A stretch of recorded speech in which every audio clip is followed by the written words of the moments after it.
I had just stacked the last log outside my grandfather's old Lakeside cabin when I heard tires crunching hard on gravel. A white SUV pulled up fast, and out stepped a sharp-looking woman in designer sunglasses, clutching a clipboard and barking. Into a walkie-talkie, she marched straight toward me like she owned the world. "Excuse me," she snapped. "You can't be here. This is private, HOA-managed property."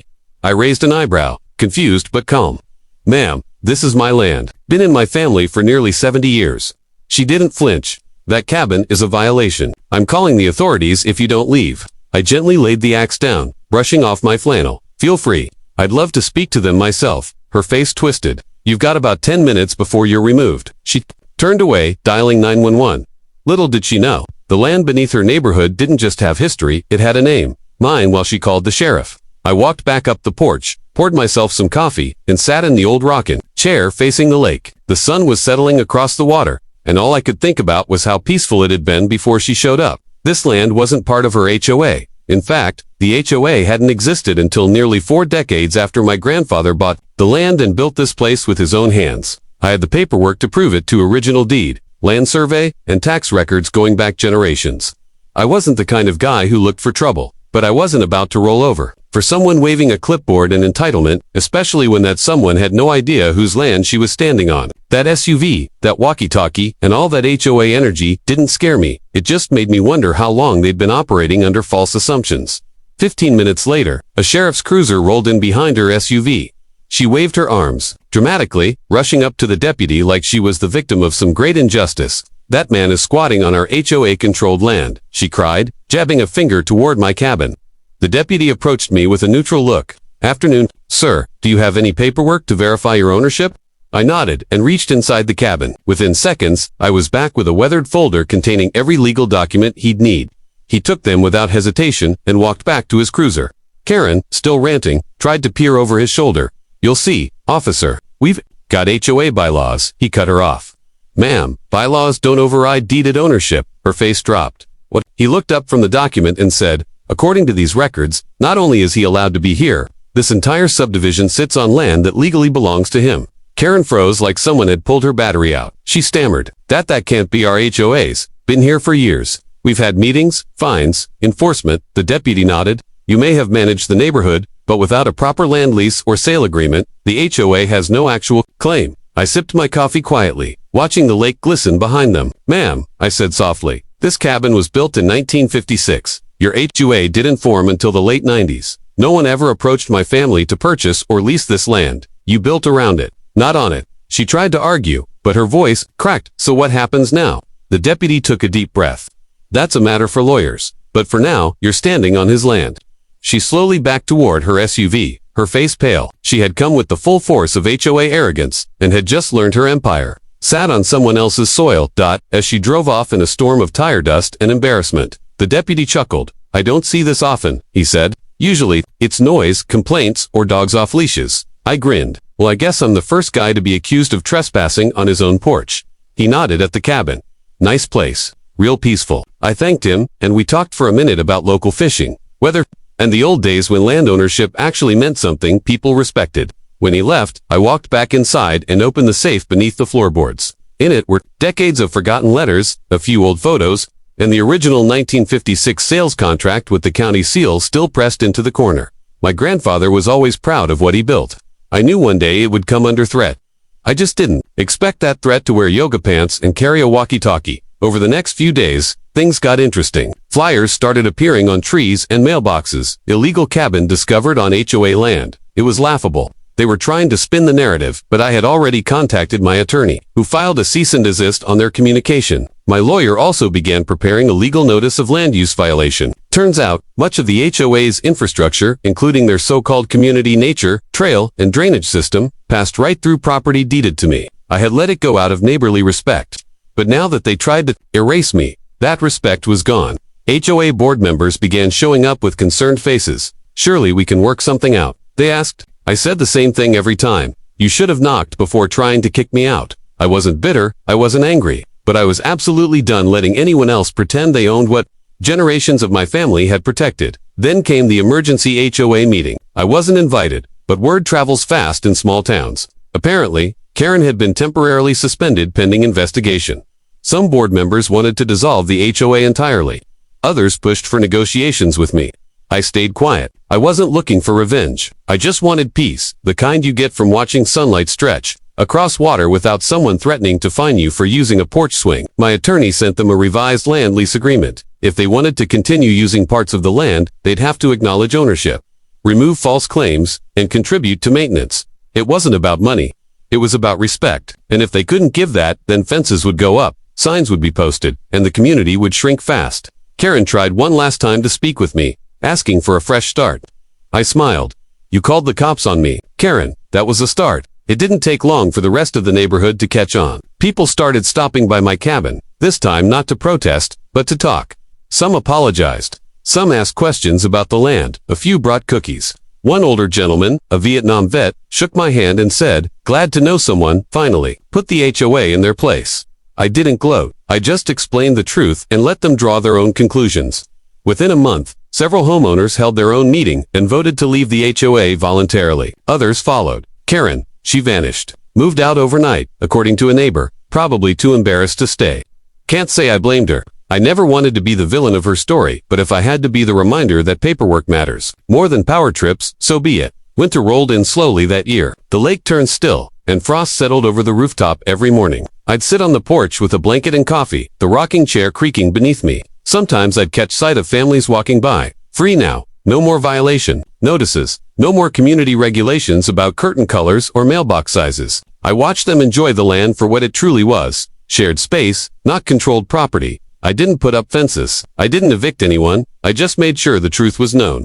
That cabin, that land, this life, they were earned. And for too long, folks forgot what that meant. My name didn't need to be on their signs. It was on the land itself, and it always would be. Now every time someone tells me I should tear down the old cabin and build something bigger, I smile and shake my head. That cabin stood before the HOA, before the board meetings, before the Karen with her clipboard. It will stand long after, because it reminds people and me that peace isn't given by permission. It's claimed by presence. Karen came here thinking she'd remove a trespasser. Instead, she discovered she'd been living under someone else's roof all along. It wasn't just about land. It was about identity, about legacy, and about standing your ground without raising your voice. She brought a walkie-talkie and fake rules. I brought a rocking chair, coffee, and the truth. Guess who's still here? The snowfall brought silence, but the ripples from Karen's 911 stunt hadn't stopped. News of what happened spread across the county. A few local papers even wrote about it. Man accused of trespassing on his own land. Calls came in from attorneys, realtors, even county officials wanting clarification on ownership. Turns out, the HOA had made one fatal mistake. No formal easement agreements. They had built sidewalks, trails, even a boat launch across land they didn't own. It had been overlooked for years, but now, every inch of concrete and every wooden plank they'd installed without permission suddenly became a liability. My lawyer sent them a polite letter with 3 options: formal lease terms, a cooperative land sharing agreement, or complete removal.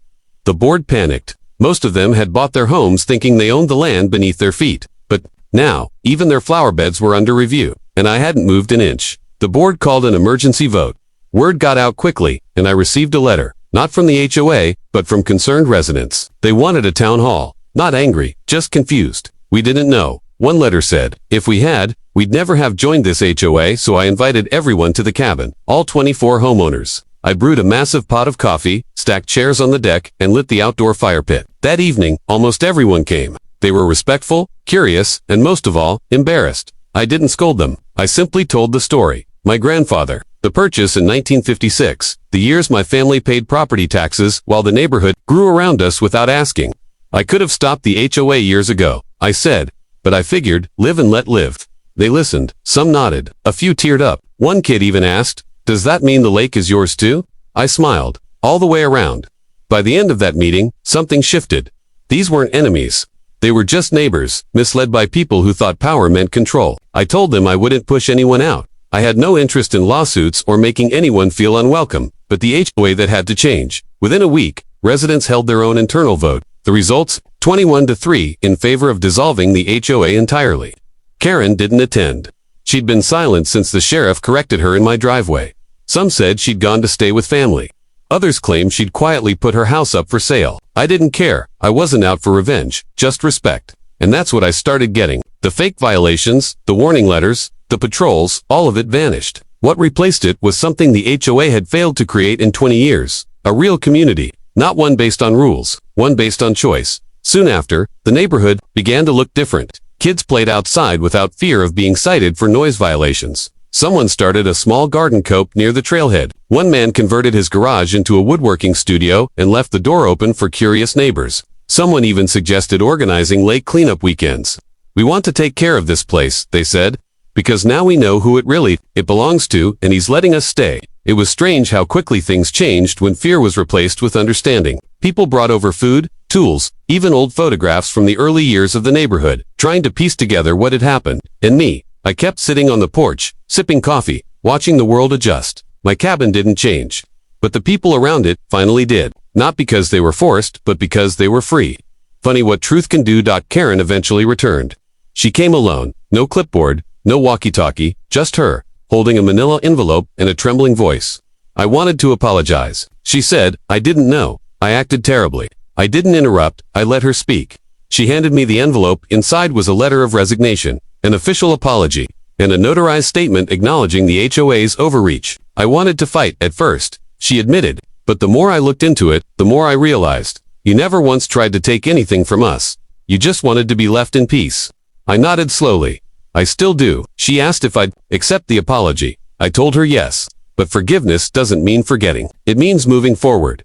She turned to leave, but paused. "The cabin. It's beautiful." For once, her voice didn't carry command, just awe. I simply said, "Thank you. It's home." That winter, something amazing happened. The community voted not for rules, but for respect. They created a voluntary neighborhood council, not an HOA. No fines, no board. Just meetings, potlucks, and open communication. They even asked me to be their honorary advisor. I declined the title, but offered the cabin porch for any future talks. And so, every second Thursday, a handful of neighbors came by. They sat on the railings, passed snacks, and shared updates. No bylaws, no power trips, just people. One evening, a teen, who once feared Karen's patrols, said, "This is what a neighborhood should feel like." I looked around at the faces, lit by firelight, and thought, yeah, this is it. No one ruled. No one feared. In the lake, silent and shimmering, reflected back a new story. Not one of trespassing, but of truth. The county eventually reached out to TAL. After reviewing records, they recognized the zoning inconsistencies Karen's board had hidden for years. As a result, several homeowners received tax rebates, and the trail system was redesignated as private easement, under my permission. I signed off without hesitation. "Let them enjoy it," I said. "It's still their home," and that's what it became again. Their home. Not Karen's, not some HOA corporations, but theirs, a place where kids could ride bikes, where dogs didn't need permits, where wind chimes didn't count as violations. And my cabin, it became a quiet symbol of the shift. Proof that you don't need a badge to protect your rights. Just backbone, and maybe a little patience. One day, I found an envelope on my doorstep. Inside was a hand-drawn map of the neighborhood, with a small heart drawn over my cabin. Below it, a note. "Thank you for standing your ground, so the rest of us could feel safe on ours." No signature. Just the truth. I pinned it above the fireplace. My grandfather would have been proud. He always said land doesn't make a man, but how you treat it does. I didn't need a court battle. I didn't need revenge. All I needed was a chair, a lake, and a little time. The neighborhood learned something they hadn't realized. Rules can't build trust, people do, and no clipboard or citation could replace that. Years passed. New families moved in, unaware of the HOA drama that once ruled these streets. But they noticed something different. Kids played late. Neighbors waved. No one hid behind codes or bylaws. Some still call me Mr. Cabin, and I smile every time. They don't know the full story. They don't need to. All they need to know is that once, someone tried to force out the quiet man in the woods and failed, because that man wasn't trespassing. He was rooted, not just by law, but by legacy. The land didn't just have my name on paper. It carried my family's sweat, stories, and silence. And that, no HOA could touch. Now, I wake up to the lake's breeze, brew my coffee, and step out onto the same porch my grandfather built. Rocking chair creaks the same. The world is quieter, kinder, no more patrols, no more threats, just peace. Karen's gone. The HOA is gone. But what remained? The people, the respect, the truth, that stayed. They say land is the last thing they're not making more of. I say, land is only worth something when it reminds people who they are. I didn't fight with fists. I didn't raise my voice. I just stood still, while everyone else moved. And when the dust settled, all that was left was a man, a cabin, and a neighborhood finally free.